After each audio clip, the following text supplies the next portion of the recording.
নমস্কার বন্ধুরা, বাংলার ইনভেস্টর ইউটিউব চ্যানেলে আপনাদের সকলকে স্বাগত জানাই। প্রথমবার চ্যানেলে এসে থাকলে অবশ্যই চ্যানেলটা সাবস্ক্রাইব করে রাখবেন এবং তার সঙ্গে সঙ্গে পাশে থাকা বেল আইকনটা টিপে অল অবশ্যই সিলেক্ট করে রাখবেন। আজকের দিনে নিফটি এটা 0.60% বেড়ে বন্ধ হয়েছে বা 148 পয়েন্ট বেড়ে বন্ধ হয়েছে। কিন্তু পজিটিভ যে ব্যাপারটা সেটা হচ্ছে নিফটি এই 25,000 লেভেলের উপরে বন্ধ হয়েছে এবং এরপরে বিএসসি সেন্সেক্স এটাও 0.56% বেড়ে বন্ধ হয়েছে। তো এর আগের দিনের ভিডিওতে তো বলেছিলাম যে গ্লোবাল মার্কেটে পতন দেখা গেছে, মানে পৃথিবীর বাকি যে দেশের ইন্ডেক্সগুলো যেমন আমেরিকার বলুন, জাপান, তারপর জার্মানি, তারপর ফ্রান্স, চীন, এদের মার্কেটে প্রায় 1 থেকে 1.5%-এর কাছাকাছি পতন দেখা গিয়েছিল এবং এটাও বলেছিলাম যে ইন্ডিয়ান মার্কেটেও একটা পতন দেখা যেতে পারে। কিন্তু তা সত্ত্বেও দেখলেন ইন্ডিয়ান যে মার্কেট সেটা পজিটিভ ওপেন হয়েছে এবং দিনের শেষে পজিটিভই বন্ধ হয়েছে। তো কি কারণে গ্লোবাল মার্কেট পড়া সত্ত্বেও আজকে ইন্ডিয়ান মার্কেট ভালো পারফর্ম করলো, চলুন সেটা দেখে নিই। তবে এটা দেখার আগে জানতে হবে এর আগের দিন গ্লোবাল মার্কেট কেন পড়েছিল এবং তার যে মূল কারণ তিনি হচ্ছেন আমেরিকার যে প্রেসিডেন্ট ডোনাল্ড ট্রাম্প। তিনি এনার একটা কথাতেই গ্লোবাল মার্কেটে পতন এসে গিয়েছিল এবং ইনি কি করেছিলেন, এই ডোনাল্ড ট্রাম্প দেখতে পাচ্ছেন ইউরোপিয়ান যে ইউনিয়ন ছিল তার উপর 50% ট্যারিফ বসিয়ে দিয়েছিলেন এবং যেটা প্রযোজ্য হতো 1 জুন 2025 থেকে, মানে আর সপ্তাহখানেকের মধ্যেই এই ট্যারিফ সেটা প্রযোজ্য হয়ে যেত। এবং কি কারণে এই ট্যারিফ বসিয়ে দিয়েছিলেন, কারণ ইউরোপিয়ান ইউনিয়নের সঙ্গে ট্রাম্পের যে ট্রেড নিয়ে আলোচনা চলছিল সেটা কোনো ফাইনাল পর্যায়ে পৌঁছচ্ছিল না এবং সেই কারণের জন্য ট্রাম্প এই সিদ্ধান্ত নিয়েছিলেন। এবং তারপরে দেখিয়েছিলাম আমেরিকার যে মার্কেট তার সঙ্গে সঙ্গে এখানে দেখতে পাচ্ছেন আমেরিকার যে মার্কেট ডাউ জোন্স এটা তো 0.61% পড়েছিল, তারপরে S&P 500 0.67% পড়েছিল, নাসডাক এটা 1% পড়েছিল, স্মল ক্যাপ এইগুলো দেখতে পাচ্ছেন সবই পড়েছিল এবং আমেরিকান মার্কেটের যে ভলিটিলিটি ইন্ডেক্স সেটাও প্রায় 8.5%-এর উপরে বেড়েছিল। এবং এরপরে গ্লোবাল যে মার্কেট সেগুলোও দেখিয়েছিলাম প্রায় 1 থেকে 1.5%-এর কাছাকাছি পড়েছিল। তাহলে গ্লোবাল মার্কেট পড়ার পরেও আমাদের ইন্ডিয়ান শেয়ার মার্কেট কেন বাড়লো, তারও পেছনে যে কারণটা সেটা হচ্ছে ট্রাম্প। এর একটা কথাতেই আজকে ইন্ডিয়ান শেয়ার মার্কেটে বড় উত্থান লক্ষ্য করা গেছে। তবে আরো কিছু বাড়ার কারণ আছে। প্রথমেই আমেরিকার কারণটা দেখে নিই। এখানে দেখতে পাচ্ছেন Trump delays 50% EU tariffs until July 9, মানে জুলাই 9 পর্যন্ত এই যে ইউরোপিয়ান ইউনিয়নের উপর 50% ট্যারিফ বসিয়ে দিয়েছিলেন সেটাকে আপাতত স্থগিত করে দিয়েছেন। আর এই জুলাই 9 এই ডেটটা কেন, কারণ এর আগে যে রেসিপ্রোকাল ট্যারিফ সেটা বসেছিল এপ্রিল মাসের 9 তারিখ থেকে এবং তারপর এপ্রিল মাসের 12 তারিখে সেই রেসিপ্রোকাল ট্যারিফটাকে আপাতত 90 দিন পিছিয়ে দেওয়া হয় এবং এপ্রিলের 9 তারিখ থেকে যদি দেখেন তাহলে এই জুলাই 9 এই দিনটাতে 90 দিন পূর্ণ হবে, সেই কারণেই এই দিনটাকে বেঁচেছেন। আর এই ডিলে করার কারণ কি, কারণ হচ্ছে এই ডোনাল্ড ট্রাম্প এই ইউরোপিয়ান ইউনিয়নের সঙ্গে সিরিয়াস নেগোসিয়েশন করতে চান, মানে ট্রেড নিয়ে আবার আলোচনা করতে চান। ইউরোপিয়ান যে কমিশন প্রেসিডেন্ট আছেন এই যে উর্সুলা ভন দের, ইনি ট্রাম্পের সঙ্গে এই সিরিয়াস নেগোসিয়েশন করতে চান, মানে যাতে ট্রেড ডিল নিয়েই আলোচনা হবে এবং তাতেও যদি কোনো সিদ্ধান্তে না আসা যায় তারপরে এই ট্যারিফ নিয়ে আলোচনা হবে। তবে এখানে এটা শুধুমাত্র ইউরোপিয়ান ইউনিয়নের জন্যই নয়, এখানে ট্রাম্প কি বলেছে দেখুন, I told anybody that would listen they have to do that, মানে আমি যাকে যেটা বলবো তাকে সেটা শুনতে হবে। এখানে দেখতেই পাচ্ছেন এই যে উর্সুলা ভন দের, এই যে ইউরোপিয়ান যে কমিশনার, তার টুইট দেখতে পাচ্ছেন, Europe is ready to advance talk swiftly and decisively, মানে ইউরোপ এই ইউএস বা আমেরিকার সঙ্গে তাদের যে কথাবার্তা ট্রেড নিয়ে সেটা করতে চায় এবং to reach a good deal we would need the time until July 9। আর এই ডিল সম্পূর্ণ করার জন্যই এই 1.5 মাসের সময় চেয়ে নেওয়া হয়েছে এই জুলাই 9 পর্যন্ত।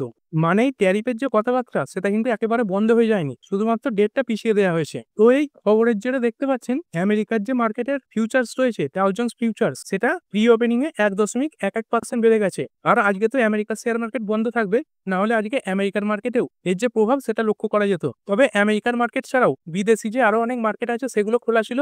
এইখানে দেখতে পাচ্ছেন এই যে ড্যাক্স জার্মানির ইন্ডেক্স এটা প্রায় 1.62% বেড়েছে। তারপর ক্যাক 40 দেখতে পাচ্ছেন 1.10% বেড়েছে। তারপর যদি ইউরো স্টক্স দেখেন এটাও 1%-এর উপরে বেড়েছে। তারপর আরো যে ইন্ডেক্স আছে যেগুলো ইউরোপিয়ান ইউনিয়নে রয়েছে সেইগুলোই বেশি বেড়েছে। তার মানে আজকে শুধুমাত্র ইন্ডিয়ান মার্কেটেই নয়, গ্লোবাল মার্কেটেও একটা তেজি দেখা গেছে। এরপরে আরো কিছু ভালো খবর আছে। ইন্ডিয়া তো দেখতে পাচ্ছেন $4 ট্রিলিয়ন ইকোনমি হয়ে গেছে এবং জাপানকে পেছনে ফেলে 4 নম্বরে চলে এসেছে। এবং যে নীতি আয়োগের সিইও আছে তার বক্তব্য অনুযায়ী ইন্ডিয়া জার্মানিকেও পেছনে ফেলে কিছুদিনের মধ্যে 3 নম্বর স্থানে চলে যাবে। এরও যে ভালো প্রভাব সেটা শেয়ার মার্কেটের উপরে পড়েছে। এরপরে যদি দেখেন আরবিআই এই ফাইন্যান্সিয়াল ইয়ারে গভর্নমেন্টকে 2.69 ট্রিলিয়ন রুপি ডিভিডেন্ড দিতে চলেছে, যেটা আগের ফাইন্যান্সিয়াল ইয়ারের থেকে প্রায় 25%-এর মতো বেশি। আর এই বেশি ডিভিডেন্ড এলে বিভিন্ন যে পিএসইউ সেক্টর রয়েছে, যেমন পিএসইউ ব্যাংক রয়েছে, তারপর যে রেলওয়ে রয়েছে, তারপর ডিফেন্স রয়েছে, সেখানে অ্যালোকেশন বাড়বে, যার কারণের জন্য এই পিএসইউ সেক্টরের যে স্টকগুলো সেগুলোও বাড়বে। এবং এই কারণের জন্য দেখতে পাচ্ছেন আজকে যে রেলওয়ে স্টক ইরকন এটা প্রায় 2.30% বেড়েছে। তারপর রেল বিকাশ নিগম এটা 3.5%-এর কাছাকাছি বেড়েছে। তারপর ইন্ডিয়ান রেলওয়ে ফাইন্যান্স কর্পোরেশন এটা 2.5%-এর কাছাকাছি বেড়েছে। তবে দেখুন এই বাড়ার পেছনে শুধুমাত্র এই ডিভিডেন্ডের কথাই নয়, এই রেলওয়ে সেক্টরে নতুন নতুন কিছু অর্ডারও আসতে চলেছে। তবে আজকে যদি দেখি ডিফেন্সের যে স্টকগুলো আজকে একটা মিক্স পারফরমেন্স দেখিয়েছে, মানে কিছু স্টক পজিটিভে বন্ধ হয়েছে, কিছু স্টক নেগেটিভে বন্ধ হয়েছে। তবে যেইগুলো পজিটিভে বন্ধ হয়েছে একদম পয়েন্টে বন্ধ হয়েছে, আর যেইগুলো পড়েছে প্রায় 1-1.5%, 2%, 2.5% এরকম পড়েছে। তো এই ডিভিডেন্ডের খবরে এই ডিফেন্স স্টকগুলো কেন বাড়লো না? কারণ এই যে ডিফেন্স স্টকগুলো সেগুলো ইতিমধ্যেই অনেকটা বেড়ে গেছে। তো সেই কারণের জন্যই এর যে প্রভাব সেটাই ডিফেন্স স্টকের উপর সেরকম ভাবে দেখা যায়নি। এছাড়াও যদি আরো একটা ব্যাপার দেখেন, এই যে মনসুন বা বর্ষা সেটা অনেকটা তাড়াতাড়ি ভারতবর্ষে ঢুকে গেছে, এরও যে প্রভাব সেটাও কিন্তু ইন্ডিয়ান শেয়ার মার্কেটের উপরে পড়েছে। এবার আপনি বলবেন এই বর্ষার প্রভাব কিভাবে শেয়ার মার্কেটে পড়ছে, চলুন সেটা আপনাদের ব্যাখ্যা করি। এইখানে দেখতে পাচ্ছেন ইন্ডিয়ার যে সিপিআই এর ডেটা সেটা প্রতি মাসে মাসে প্রকাশ পায়। এইখানে দেখুন প্রত্যেক মাসে মাসে এই যে সিপিআই এর ডেটা সেটা পেশ করা হয়, দেখতে পাচ্ছেন এই সিপিআই এর ডেটা এই যে ফোরকাস্টের থেকে যত কম হবে তত ভালো। আর এই সিপিআইটা কি?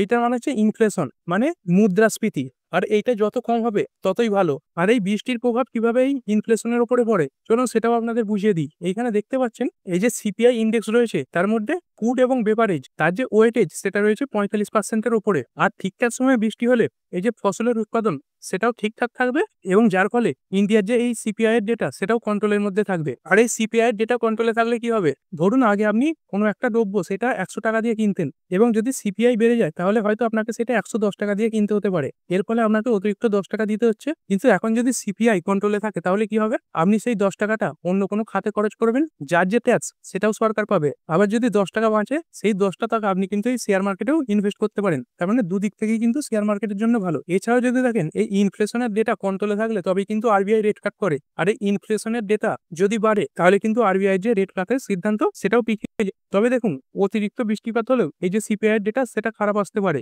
কারণ অতিরিক্ত বৃষ্টিপাতেও এই ফসল নষ্ট হয়। এরপরে আমাদের ইন্ডিয়ান শেয়ার মার্কেটের ইন্ডাইসেস একটু দেখে নেবো। এই যে নিফটি 50 এটা দেখতে পাচ্ছেন এটা তো 25,000-এর উপরে বন্ধ হয়েছে। আর মে মাসের 29 তারিখে মানে বৃহস্পতিবার যে মান্থলি এক্সপায়ারি সেটা রয়েছে। তবে কাল এবং পরশু মানে মঙ্গলবার এবং বুধবার এই দুটো দিন যদি এই নিফটি 25,000 লেভেলের উপরে কনসলিডেট করে, মানে 25,000 লেভেলকে ভেঙে না নিচে আসে, তাহলে কিন্তু ওপর দিকে একটা 250 থেকে 300 পয়েন্টের জাম্প দিতে পারে, মানে 25,250 থেকে 300 পর্যন্ত যেতে পারে। তবে এই মুহূর্তে বাজারে কিন্তু একটা সেলিং প্রেসার আসতে পারে, কারণ যারা মার্কেটে শর্ট করে রেখে দিয়েছে তারা কিন্তু মার্কেটটাকে নিচে নামাবার চেষ্টা করবে। এরপরে ইন্ডাইসেস একটু দেখে নেবো। নিফটি 50-র মধ্যে আজকে 38টা স্টক পজিটিভে বন্ধ হয়েছে এবং 12টা স্টক নেগেটিভে বন্ধ হয়েছে। এবং যদি টোটাল এনএসসি এর মধ্যে দেখেন 2982 খানা স্টক আজকে ট্রেড হয়েছে, যার মধ্যে 1735 খানা স্টক পজিটিভে বন্ধ হয়েছে এবং 1173 খানা স্টক আজকে মাইনাসে বন্ধ হয়েছে। নিফটি নেক্সট 50 এটা 0.41% বেড়েছে। নিফটি ব্যাংক এটা 0.31% বেড়েছে। ফাইন্যান্সিয়াল সার্ভিস এটা 0.40% বেড়েছে। মিড ক্যাপ সিলেক্ট এটা 0.49% বেড়েছে। তারপর 100, 200, 500 এইগুলো 0.5%-এর উপরে বেড়েছে।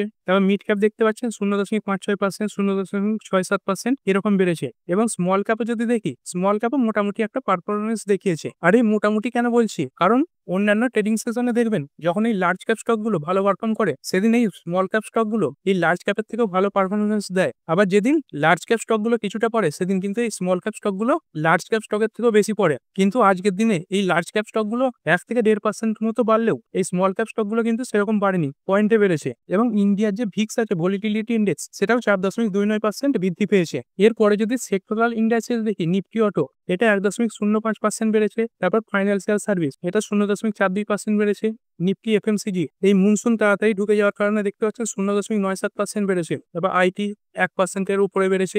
মিডিয়া, মেটাল মানে বেশিরভাগ যে সেক্টর সেগুলো আজকে পজিটিভই বন্ধ হয়েছে। কিন্তু বেশিরভাগ সেক্টর আজকে পজিটিভে বন্ধ হলেও আপনার পোর্টফোলিওতে কিন্তু সেরকম রিটার্ন আজকের দিনে দেখা যায়নি। অনেকে এটাও প্রশ্ন করেন যে নিফটি 50 পারলেও তাদের পোর্টফোলিও বাড়ে না, তো কি কারণে বাড়ে না চলুন সেটাও একটু দেখে নিই। এখানে দেখতে পাচ্ছেন নিফটি 50-র যে ইন্ডেক্সোগ্রাম সেটা খুলে নিয়েছি। দেখুন নিফটি 50 আসলে কি, বিভিন্ন যে সেক্টর রয়েছে তারই মধ্যে কিছু স্টক নিয়ে এই নিফটি 50 তৈরি হয়েছে এবং প্রতিটা সেক্টরের আলাদা আলাদা ওয়েটেজ থাকে। এইখানে যেমন দেখতে পাচ্ছেন ফাইন্যান্সিয়াল সার্ভিস এর 37.74% ওয়েটেজ রয়েছে। তারপর আইটি রয়েছে 11.11%। তারপর অয়েল অ্যান্ড গ্যাস এর 10%-এর উপরে রয়েছে। অটোমোবাইল এদের 7%-এর উপরে রয়েছে। তারপর এফএমসিজি এদের 6%-এর উপরে রয়েছে। এরকম দেখতে পাচ্ছেন বিভিন্ন যে সেক্টর রয়েছে, টেলিকমিউনিকেশন, তারপর হেলথ কেয়ার, তারপর কনস্ট্রাকশন, তারপর মেটাল, পাওয়ার, তারপর কনজিউমার সার্ভিস, তারপর কনজিউমার ডিউরেবল, তারপর যে কনস্ট্রাকশন মেটেরিয়াল আছে, তারপর ক্যাপিটাল গুড রয়েছে, তারপর সার্ভিসেস রয়েছে, এদের আলাদা আলাদা ওয়েটেজ রয়েছে। তো আপনাকে এই আলাদা আলাদা যে ওয়েটেজ রয়েছে সেই হিসাবে আপনার পোর্টফোলিও সাজাতে হবে যদি আপনি নিফটি ফিফটির মতো রিটার্ন পেতে চান। তবে দেখুন, শুধুমাত্র